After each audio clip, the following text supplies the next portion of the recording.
आज आपको लिए चलेंगे एक सदी पहले और आपको बताएंगे कि मुल्तान में आमों की रखवाली आखिर कैसे की जाती थी।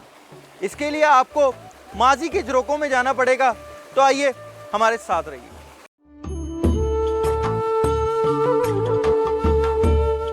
मेरे अक्का में मौजूद ये है वो इमारत जहां से इस पूरे बाग की रखवाली की जाती थी।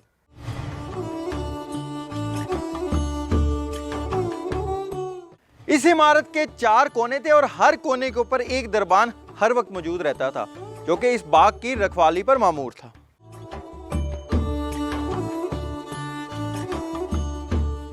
यह इमारत अब एक मकामी जिम्मेदार के पास है और अब यह इमारत इस बाग का सदर दरवाजा है। 50 एकड़ पर मुहित यह बाग बरतानवी दौर में केविन स्मिथ की मलकियत हुआ करता था। यूं तो अब बाग में नए दरख्त भी लग चुके हैं, लेकिन बाग में मौजूद पुराने दरख्त पिछली सदी की याद दिला रहे हैं। इस इमारत की बनावट से पता चलता है कि इसे बड़े माहिर कारीगरों ने बनाया था।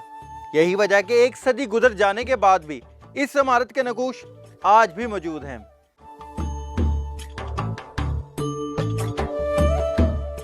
तकरीबन 130 साल पुरानी ये इमारत अब खंडरात में तब्दील हो रही है। अगर इसकी तज़ीनो आराइश की जाए तो माजी की ये इमारत को महफूज बनाया जा सकता है। Asif Baloch, South today.